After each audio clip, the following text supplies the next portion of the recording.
حمد و ثنا کے بعد نہایت ہی واجب القدر واجب الاحترام برادر مکرم خطیب و امام جامع مسجد مدینۃ الزبیری حضرت علامہ مولانا زاہد عزیز چشتی صاحب دامت برکاتہم القدسیہ اور حضور کے خوش نصیب عاشق کہ جو اس وقت اپنی مصروفیات کو چھوڑ کر اللہ کے گھر میں موجود ہیں، تمامی کو میری طرف سے السلام علیکم ورحمۃ اللہ وبرکاتہ۔ حضرات محترم، پیغام قرآن کے حوالے سے یہ ماہانہ درس قرآن کا سلسلہ جو جاری و ساری ہے، میری خوش قسمتی ہے کہ مجھے بھی اس میں آج حاضری کا شرف حاصل ہوا۔ دعا ہے کہ مالک دو جہاں ہم سب کو قرآن پاک پڑھنے، اسے سمجھنے، پھر اس پر عمل کرنے کی توفیق عطا فرمائے۔ حضرات محترم، اس وقت جس دور میں ہم زندگی گزار رہے ہیں، اس میں علم کی بھی کمی نہیں، تبلیغ کی بھی کمی نہیں ہے، کمی ہے تو صرف عمل کی ہے، باقی ہر چیز عام ہے، کیونکہ یہ میرے آقا کریم صلی اللہ تعالیٰ علیہ وآلہ وسلم کا فیضان ہے اور اس قرآن پاک کا فیضان ہے کہ آج سوشل میڈیا بھی بھلے استعمال کرنے والا بندہ ہے تو اسے بھی دین کی اچھی خاصی معلومات ہے۔ کمی کس چیز کی ہے؟ عمل کی۔ بس ہم یہی دعا کرتے ہیں کہ اللہ رب العزت ہم سب کو عمل کی توفیق عطا فرمائے۔ قرآن مجید فرقان حمید کی سورہ فرقان کی ایک آیت کریمہ تلاوت کرنے کا شرف حاصل کیا ہے۔ دعا ہے کہ مالک دو جہاں بندہ ناچیز کی زبان پر کلمت الحق جاری فرمائے۔ آج میں نے اس درس کے اندر صرف دو چیزوں کا ذکر کرنا ہے۔ ایک تو وہ دو چیزیں کہ جو پورے جہان کے لیے اللہ تعالیٰ نے بنائی، اور دو وہ ہستیاں کہ جو پورے جہان کے لیے بن کر آئیں، اور اس کے بعد پھر آخر میں اپنے عقیدے کا جو پیغام ہے وہ پیغام انشاءاللہ العزیز سنا کے اجازت چاہوں گا۔ اللہ رب العزت نے کلام مجید فرقان حمید میں ارشاد فرمایا کہ تبارک الذی نزل الفرقان علی عبدہ لیکون للعالمین نذیرا، کہ برکت والی ذات ہے وہ کہ جس نے قرآن کو نازل کیا۔ کس پہ نازل کیا؟ اپنے پاک بندے پہ، محبوب بندے پہ نازل کیا۔ قرآن کی شان کیا ہے کہ قرآن تمام جہان والوں کو درس سنانے والا ہے۔ حضور کے ذریعے سے قرآن حضور علیہ الصلوۃ والسلام نے اپنی امت کو سنایا، اپنی امت تک پہنچایا اور ڈر سنایا ان لوگوں کو جو دین سے دور ہیں، کہ اگر دین سے دور رہو گے تو یہ نقصان ہوگا، اگر قریب آؤ گے، جو قریب آ جائیں گے تو پھر ان کے لیے خوشخبری ہوتی ہے، ڈر نہیں ہوتا۔ جو دین میں داخل ہو گئے، دین سے وابستہ ہو گئے، ان کے لیے پھر ڈر کی بات نہیں، ان کے لیے خوشخبری ہے۔ جو دین سے دامن چھڑا کر دور جاتے ہیں تو ان کے لیے ڈر سنانے والی کتاب ہے رب کی قرآن پاک۔ تو سب سے پہلے میں یہ عرض کر دوں کہ وہ دو ہستیاں کہ جو پوری کائنات کے لیے ہیں، ان میں سے ایک تو میرے رب کی ذات پاک ہے، اور دوسری میرے آقا کریم صلی اللہ علیہ وسلم کی ذات گرامی ہے۔ رب کی ذات پاک، اس پر بھی قرآن سے معلومات لیتے ہیں۔ قرآن میں رب کی شان بیان کی گئی، رب نے قرآن نازل فرمایا اور میرے حضور نے اپنے غلاموں کو پڑھ کے سنایا۔ رب کی شان یہ ہے کہ رب کی ذات پورے جہانوں کے لیے ہے۔ قرآن مجید میں ارشاد ہوتا ہے، رب قدیر نے اعلان فرمایا اپنی لا ریب لا شک کتاب کے اندر، فرمایا الحمدللہ رب العالمین۔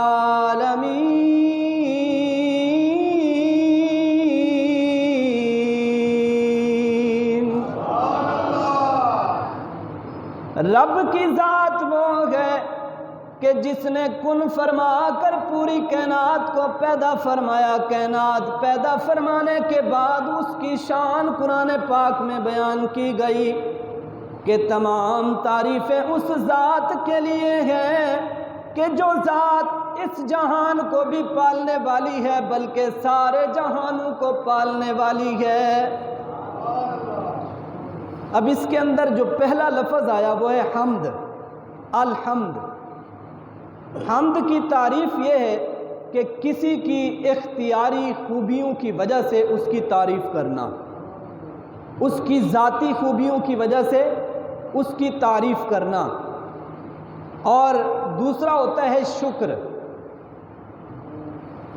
کسی کے احسان کے مقابلے میں زبان سے، دل سے، پورے جسم میں سے کسی اعضاء سے اس کا شکریہ ادا کرنا، اس کی تعظیم کرنا۔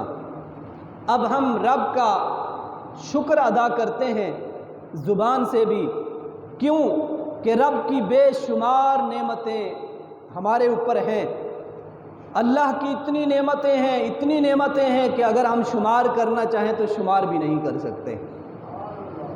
کائنات میں ہم ذکر اذکار بھی ڈھونڈتے رہتے ہیں، بندوں کو خوش کرنے کے طریقے بھی ڈھونڈتے رہتے ہیں، میرا والد مجھ سے خوش رہے، میرا استاد مجھ سے خوش رہے، میرا پیر مجھ سے خوش رہے، میری اولاد مجھ سے خوش رہے، اگر کوئی بوس ہے تو مجھ سے وہ بھی خوش رہے۔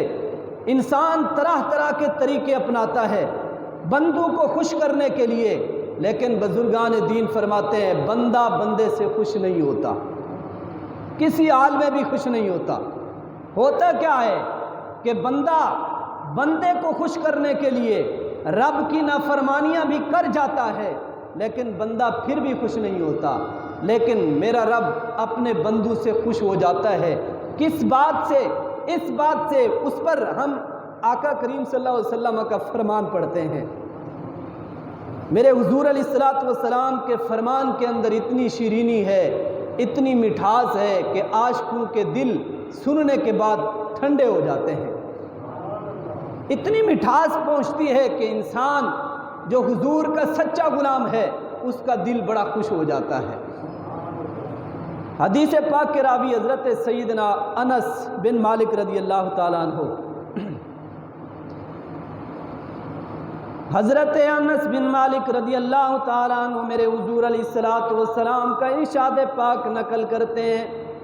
آپ فرماتے ہیں کہ مدینے کے تاجدار، اللہ کے پیارے محبوب، صدیق اکبر کے جانی مولا فاروق اعظم رضی اللہ تعالیٰ عنہ کے آنکھوں کی ٹھنڈک، عثمان غنی رضی اللہ تعالیٰ عنہ کے دل کے چین، مولا علی المرتضیٰ رضی اللہ تعالیٰ عنہ کی طبیعت کا نکھار، میرے حضور علیہ الصلوۃ والسلام ارشاد فرماتے ہیں، آپ فرماتے ہیں کہ حضور علیہ الصلوۃ والسلام نے ارشاد فرمایا کہ میرا رب اپنے بندے کی اس بات سے خوش ہو جاتا ہے کہ اگر بندہ کچھ کھاتا ہے یا پیتا ہے، کھانے پینے کے بعد اللہ کی تعریف بیان کر دیتا ہے، ان جملوں کے اندر کہتا ہے کہ الحمدللہ۔ بندے کی زبان سے یہ جملہ نکلتا ہے الحمدللہ، کچھ کھانے کے بعد یا کچھ پینے کے بعد میرا رب اپنے فرشتوں کی جماعت میں بیٹھ کے اس بندے سے خوشی کا اظہار فرما دیتا ہے۔ اتنا بڑا لمبا چوڑا وظیفہ بھی نہیں ہے، اتنا بڑا وظیفہ، لمبا چوڑا وظیفہ بھی نہیں، کوئی قرآن کی بڑی آیت بھی نہیں، صرف الحمدللہ۔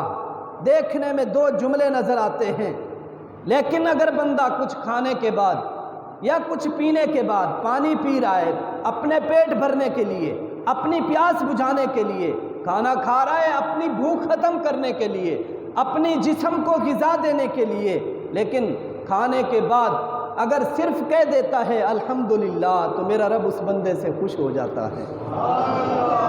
اگر کچھ پیا، پینے کے بعد پھر بندہ کہہ دیتا ہے الحمدللہ تو میرا رب اس بندے سے خوش ہو جاتا ہے۔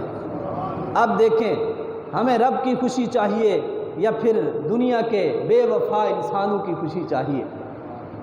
رب کی خوشی چاہتا ہے انسان تو کھانے پینے کے بعد بھی الحمدللہ اپنا وظیفہ بنا لیں، چلتے پھرتے بھی الحمدللہ اپنی زبان کا ایک ورد بنا لیں، اپنی زندگی کے اندر ایک اور وظیفے کو شامل کر لیں۔ جب یہ وظیفہ آپ کی زبان کا ورد بن جائے گا تو پھر دیکھنا رب کی طرف سے رحمتوں کی بہاریں کس طرح آتی ہیں۔ میرے حضور کا دوسرا فرمان جس کے راوی حضرت جابر رضی اللہ تعالیٰ عنہ آپ روایت کرتے ہیں حدیث پاک، حضور علیہ السلام نے ارشاد فرمایا کہ کائنات کے اندر بڑے بڑے ذکر موجود ہیں، انسان بڑے بڑے ذکروں کے اندر مشغول ہو جاتا ہے، بڑے بڑے ذکر اذکار کرتا ہے۔ میرے حضور علیہ السلام نے ارشاد فرمایا کہ آج میں تمہیں ایک ایسا ذکر بتاتا ہوں کہ جو جتنے بھی ذکر اذکار ہیں سارے ذکروں سے بڑا ذکر ہے۔ صحابہ کرام رضوان اللہ تعالیٰ علیہم اجمعین جب بھی حضور کی زبان سے ایسی کوئی بات سنتے نا تو فوراً عرض کرتے حضور ہمیں جلد بتائیے، ہم آتے ہی اس لیے آپ کی بارگاہ میں کہ آپ ہمیں تعلیم فرمائیں، ہم آپ کی زبان سے نکلے ہوئے جملے سنیں پھر اس کو اپنی زندگی کا ایک عمل بنا دیں۔ صحابہ کرام نے عرض کیا یا رسول اللہ صلی اللہ علیہ وسلم وہ کون سا ذکر ہے؟ میرے آقا کریم صلی اللہ تعالیٰ علیہ وآلہ وسلم نے ارشاد فرمایا میرے غلاموں کائنات کے اندر بڑے بڑے ذکر اذکار موجود ہیں، لیکن آج میں تمہیں سب سے بڑا ذکر بتاتا ہوں۔ وہ سب سے بڑا ذکر یہ ہے کہ اپنی زبان کا ورد بناؤ، افضل الذکر لا الہ الا اللہ۔ کائنات کے جتنے بھی ذکر اذکار ہیں سب سے بڑا ذکر میرے حضور کا ذکر، میرے حضور نے فرمایا لا الہ الا اللہ۔ اب اس میں کتنی دیر لگتی ہے؟ انسان پڑھے، بڑے بڑے وظیفے انسان برداشت کر لیتا ہے، نام نہاد پیروں کے پاس جا کر وہاں سے ذکر اذکار لیے، وہ پیر بھی نہیں ہوتے، ایک عامل ہوتے ہیں، عامل، ان سے ذکر لیا، بھئی آج جاؤ، آج ساری رات تم نے یہ وظیفہ کرنا ہے۔ بندہ بڑی تسبیح ڈھونڈتا ہے بازار سے، آ کے لے کے بیٹھ جاتا ہے، نیند بھی ختم، کھانا پینا بھی بھول گیا، کھینچ رہا ہے تسبیح، پڑھ رہا ہے ساری رات۔ اس کو یہ نہیں پتا کہ جس سے میں یہ لے کر آیا ہوں وہ بھی دین کا پابند نہیں ہے، شریعت پہ پکا عامل نہیں ہے، شریعت کا عامل بندہ نہیں ہے جس سے وظیفہ لیا ہے۔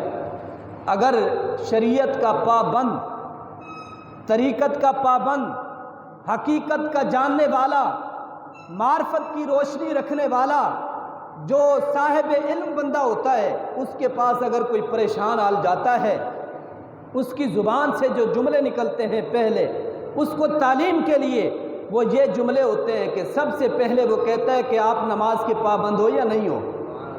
اس کے بعد دوسری اس کی زبان پہ جو تقریر آتی ہے وہ ہوتا ہے کہ قرآن کی تلاوت کرتے ہو یا نہیں کرتے۔ اگر نہیں، یہ ہمارے استاد گرامی حضرت علامہ مولانا مفتی محمد عبد الکریم سعیدی نور اللہ مرقدہ حضرت نے بھی وہاں پہ وقت گزارا، ہم نے بھی وہاں پہ پڑھا، ہم دیکھتے تھے کہ آپ کی زندگی کا معمول بھی یہی تھا۔ جب بھی کوئی بندہ پریشان حال آپ کے پاس آیا، آپ فرماتے تھے جاؤ نماز کی پابندی کرو، قرآن کی تلاوت پابندی سے کرو، میرا رب ساری پریشانیاں دور فرما دے گا، ساری پریشانیاں دور ہو جائیں گے۔ ارے قرآن تو آیا ہی ہمارے لیے، ہماری زندگی کی گزارنے کے لیے ایک نمونہ بن کے آیا ہے۔ قرآن پاک کے اندر اللہ رب العزت نے انسان کی پوری حیات کا ایک پورا نمونہ رکھ دیا ہے کہ اگر چلنا ہے تو چلنے کا طریقہ کیا ہے، اگر بیٹھنا ہے تو بیٹھنے کا طریقہ کیا ہے، گفتگو کرنی ہے تو گفتگو کرنے کا طریقہ کیا ہے۔ اگر بڑے سے بات کرنی ہے تو کس انداز میں کرنی ہے، اگر سفر کرنا ہے تو کس انداز میں کرنا ہے، اگر تجارت کرنی ہے تو کس انداز سے کرنی ہے۔ پورا قرآن الحمد کی الف سے لے کر والناس کی سین تلک میرے رب نے انسان کی زندگی کے لیے، زندگی گزارنے کے لیے ایک نمونہ بنا کر بھیجا ہے۔ ارے انسان تو اس کے قریب نہیں آتا، اگر تو قریب آئے گا تو اس کی آیتیں ہی تیرے ساتھ باتیں کر کے تمہیں بتائیں گی کہ ہم کس مقصد کے لیے نازل کی گئی ہیں۔ اللہ اکبر، یا رسول اللہ صلی اللہ علیہ وسلم۔ ہمارے استاد گرامی فرماتے تھے قرآن کے ساتھ دل لگاؤ، پابندی سے اس کی تلاوت کرو، ایک وقت آئے گا کہ اس وقت کے اندر قرآن کی آیتیں خود بولیں گی، خود بات کرے گی تمہارے ساتھ، تمہیں بتائیں گی کہ ہمیں اللہ نے کس مقصد کے لیے نازل کیا ہے۔ تو میرے حضور علیہ السلام نے فرمایا کہ میرے غلاموں، کائنات کا سب سے بڑا ذکر، سارے ذکروں سے افضل ذکر لا الہ الا اللہ۔ آپ کہہ دیں ایک مرتبہ زبان سے، لا الہ لا الہ لا الہ الا اللہ، یہ سب سے بڑا ذکر۔ اسی حدیث پاک کا دوسرا حصہ میرے حضور فرماتے ہیں کہ انسان بڑی لمبی لمبی دعائیں کرتا ہے، بڑی بڑی لمبی لمبی دعائیں کرتا ہے، بیٹھا ہے نماز پڑھی ہے، اس کے بعد لمبی لمبی دعائیں، یا اللہ میری زندگی میں برکت دے، یا اللہ میری روزی میں برکت دے، میرے بچوں کو نیک کر، سب کے لیے دعائیں کرنے والے کرتے بھی ہیں لمبی لمبی دعائیں، لیکن حضور فرماتے ہیں کہ آج تمہیں میں ایک سب سے افضل دعا بتاتا ہوں، اس کو اپنی زندگی کا معمول بنا لو۔ صحابہ کرام نے پھر عرض کیا حضور فرمائیے کون سی دعا ہے جو سب سے بڑی ہے، سب سے افضل ہے؟ میرے حضور علیہ السلام نے ارشاد فرمایا الحمدللہ۔ کیا فرمایا؟ الحمدللہ سب سے افضل دعا ہے، سب سے افضل ذکر لا الہ الا اللہ، سب سے افضل دعا الحمدللہ۔ ایک حدیث مبارکہ پہ بندہ عمل کر کے دیکھے، زندگی میں بہاریں کیسے آتی ہیں۔ اب حضور کا تیسرا فرمان آپ کے سامنے رکھنے لگا ہوں، اس کے راوی بھی حضرت انس بن مالک رضی اللہ تعالیٰ عنہ۔ یار قربان جائیں حضور کے غلاموں پر۔ آج ہم بازار میں بیٹھے ہوتے ہیں، گلی میں بیٹھے ہوتے ہیں، بات کرتے ہیں، کل ہماری بات کہیں اگر دوسری جگہ کی جاتی ہے، بتایا جاتا ہے یار یہ فلاں بندے نے بات کی ہے، ہم بات کیا کر رہے ہوتے ہیں؟ کسی سیاسی پارٹی کی بات کرتے ہیں اور کسی کی غیبت کرتے ہیں، کسی کے خلاف بولتے ہیں، یار آج فلاں جگہ پہ ایسا ہو گیا ہے، آج فلاں جگہ پہ ایسا ہو گیا ہے، ہماری باتیں آگے بتائی جاتی ہیں۔ لیکن قربان جائیں صحابہ کرام رضوان اللہ تعالیٰ علیہم اجمعین کی عظمت پر، جب بھی ان کی بات اگر ڈسکس کی جاتی ہے، کسی کو بتائی جاتی ہے، کوئی دنیاوی بات نہیں ہوتی بلکہ میرے حضور کا پاک فرمان ہوتا ہے، اس زبان سے نکلا ہوا فرمان کہ جس زبان پہ میرا رب خود بولتا ہے۔ قرآن پاک کے اندر میرے اللہ نے ارشاد فرمایا کہ میرے محبوب اپنی زبان سے، اپنی خواہشات سے کچھ نہیں بولتے، جب بھی اپنی زبان سے کچھ ارشاد فرماتے ہیں تو وہ ارشاد فرماتے ہیں کہ جو میں محبوب کی طرف وحی کرتا ہوں۔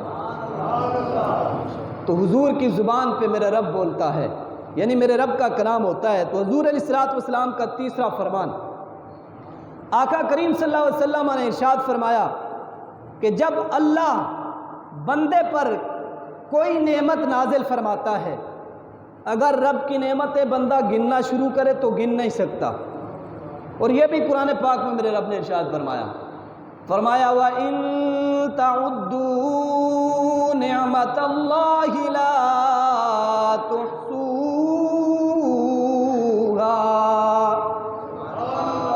اگر تم اللہ کی نعمتوں کو شمار کرنا چاہو تو کسی کے اندر یہ طاقت نہیں کہ رب کی نعمتوں کو شمار کر سکے، کوئی بندہ میرے رب کی نعمتیں شمار نہیں کر سکتا۔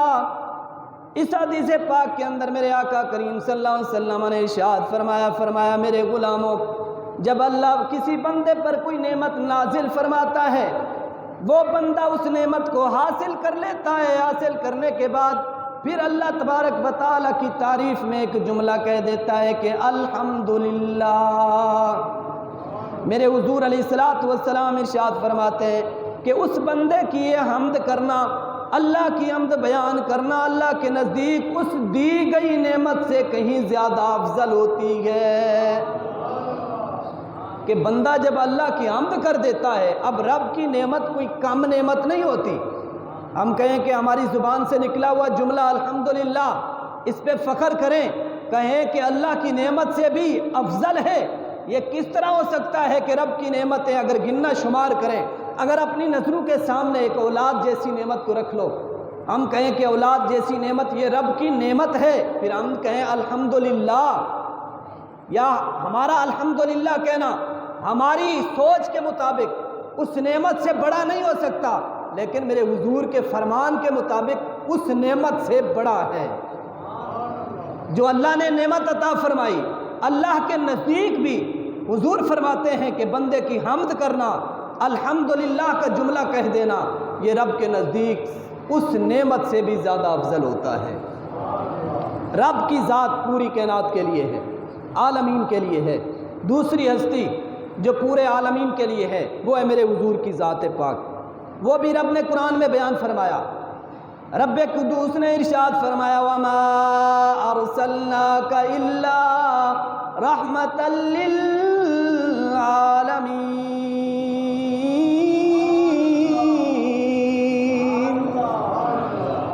کہ اے محبوب ہم نے آپ کو پورے جہانوں کے لیے رحمت بنا کر بھیجا ہے۔ رب بھی عالمین کے لیے، میرے حضور کی ذات پاک بھی عالمین کے لیے۔ اب وہ دو چیزیں کہ جو اللہ نے عالمین کے لیے بنائی ہیں، ایک ہے خانہ کعبہ، اس سے بھی رب نے قرآن میں بیان فرمایا ہے۔ رب قدوس نے ارشاد فرمایا ان اول بیت وضع للناس للذی ببکۃ مبارکا وہدی للعالمین۔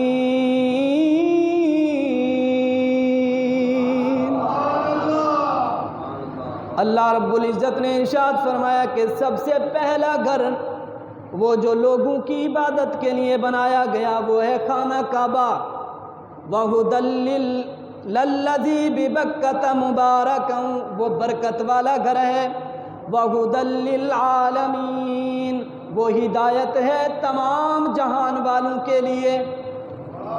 اب چوتھی چیز، دوسری چیز جو اللہ نے عالمین کے لیے بنائی وہ ہے رب کا قرآن۔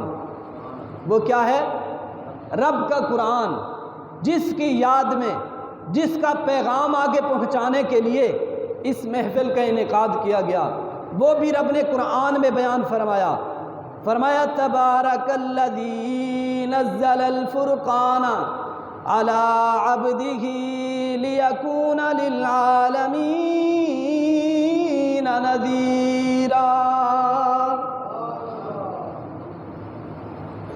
وہ اللہ بڑی برکت والا ہے کہ جس نے اپنے بندے پر قرآن نازل فرمایا۔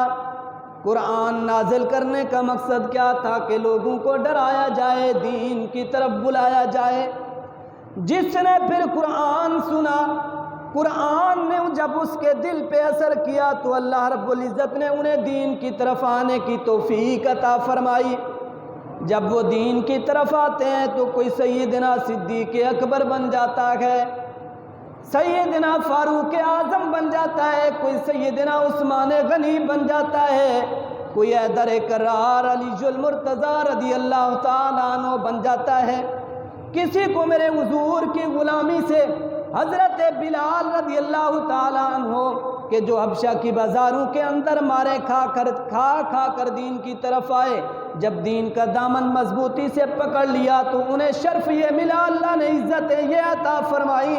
دوسرے مؤذن مسجدوں کے اندر اذانیں دیتے ہیں، ان کی شان یہ بیان کی جاتی ہے کہ قیامت کے دن مؤذن کی گردن سب سے بڑی ہوگی، یعنی وہ اس مقام پر کھڑا ہوگا کہ سب سے پہلے اللہ کا دیدار کرنے والوں میں اس کا شمار ہو جائے گا۔ لیکن سیدنا بلال رضی اللہ تعالیٰ عنہ کعبے کی چھت پہ کھڑے ہو کر اذان دیتے ہیں۔ ایک دن غلامی والا تھا، ایک دن کعبے کی چھت پہ کھڑے ہو گئے، اور یہ بھی ایک غلامی تھی۔ اس غلامی کے لیے صحابہ اکرام رضوان اللہ تعالی علیہم اجمعین نے اپنی عزتیں بھی قربان کی، اپنے مال بھی قربان کیے، اپنی اولادوں کو بھی قربان کیا، اپنے خاندان کو بھی قربان کیا، حتیٰ کہ اپنی جان کے نذرانے پیش کرنے کے لیے سامنے کھڑے ہو جاتے تھے۔ اور سیدنا فاروق اعظم رضی اللہ تعالیٰ عنہ سے کسی نے سوال کیا تھا کہ اے عمر یہ بتا،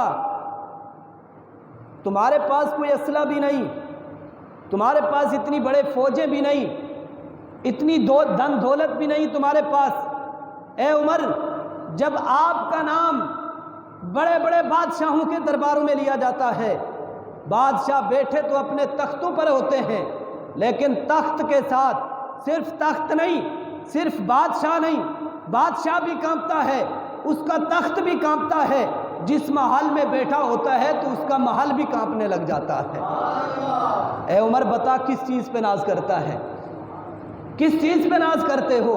تو سیدنا فاروق اعظم رضی اللہ تعالیٰ عنہ آپ کی زبان سے نکلا ہوا جملہ اگر انسان اسی کو سمجھ لے، اسی پہ عمل شروع کر دے، انسان کی زندگی سنور جائے گی۔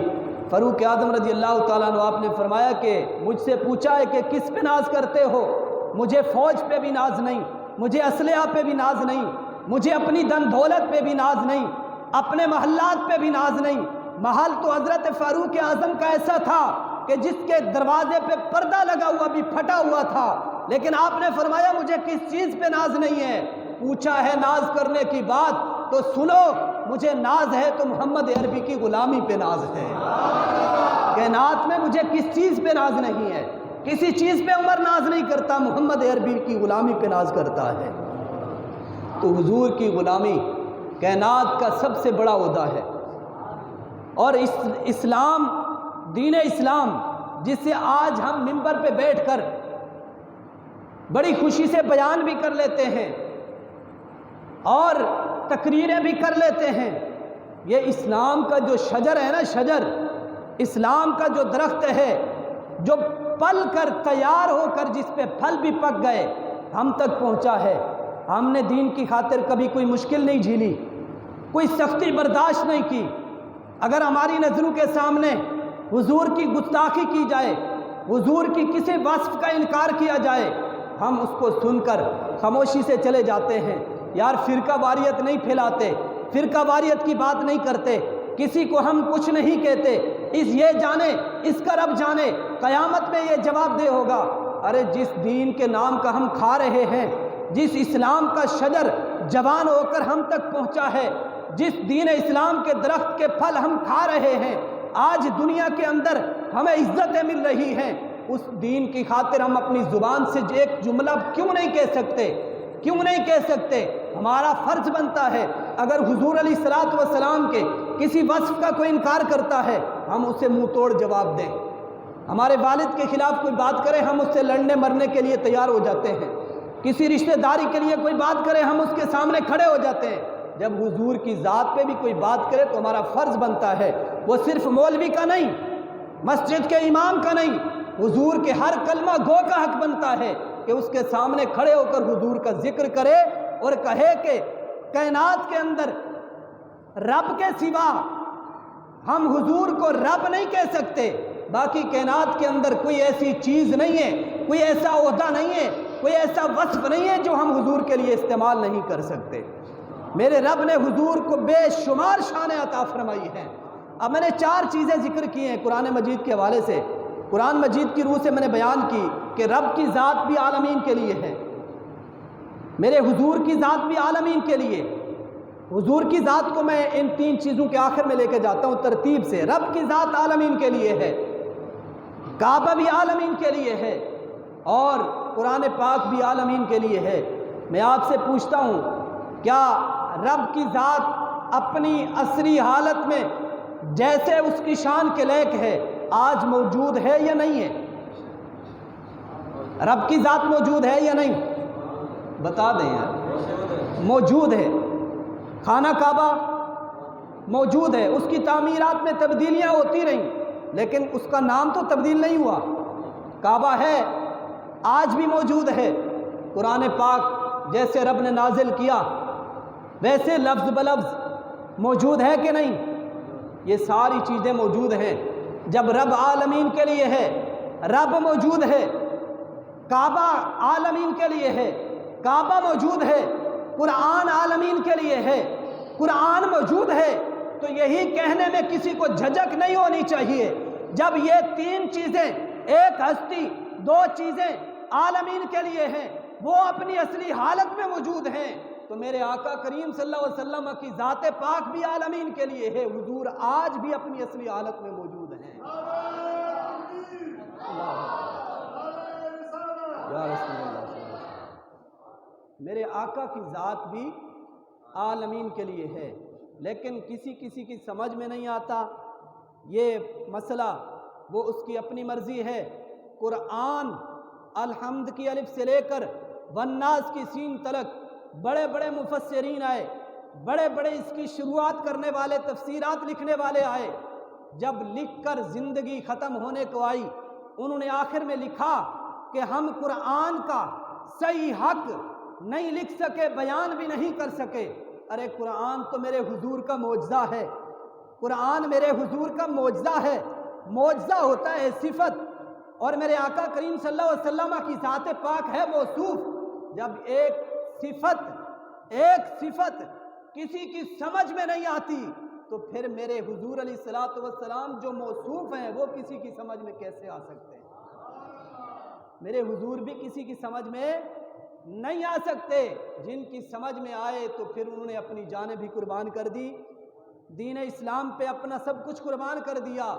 اسلام کا شجر وہ شجر نہیں کہ جس نے پانی سے غذا پائی، دیا خون صحابہ نے، غازیوں نے، اہل بیت نے، تو اس میں بہار آئی، جس کو آج ہم دیکھتے بھی ہیں، سنتے بھی ہیں کہ اسلام کا شجر پانی سے اس نے غذا نہیں پائی، بلکہ اس کو غازیوں نے اپنا خون دیا ہے، صحابہ نے اپنا خون دیا ہے، حضور کے عاشقوں نے اپنا خون دیا ہے، اس شجر کو جوان کر کے ہم تک پہنچایا ہے۔ ہم سے صرف یہ شجر اتنا تقاضا کرتا ہے کہ حضور کی تعلیم پہ عمل کرو، حضور کی غلامی اختیار کرو، زیادہ نہیں تو روزانہ قرآن پاک کی 2 رکوع 3 رکوع اس کی تلاوت کرو۔ اگر اتنا بھی نہیں کر سکتے تو قرآن پاک کا 1 رکوع تلاوت کرو، صرف اس کے الفاظ نہیں پڑھو بلکہ اس کے نیچے لکھا ہوا ترجمہ بھی، اس کو بھی آپ تلاوت کرو۔ 2 مہینوں میں، 4 مہینوں میں، 6 مہینوں میں جب قرآن پاک مکمل ہوگا ترجمے کے ساتھ، پتہ چل جائے گا کہ قرآن ہم سے کس چیز کا تقاضا کرتا ہے اور ہمیں قرآن کی تلاوت کس انداز میں کرنی چاہیے۔ بس یہی دعا ہے رب کی بارگاہ میں کہ مالک دو جہاں ہمیں قرآن پڑھنے کی، اس کو سمجھنے کی، اس پر عمل کرنے کی توفیق عطا فرمائے اور حضور علیہ الصلوۃ والسلام کی سچی غلامی نصیب فرمائے۔ آمین ثم آمین، وآخر دعوانا ان الحمد للہ رب العالمین۔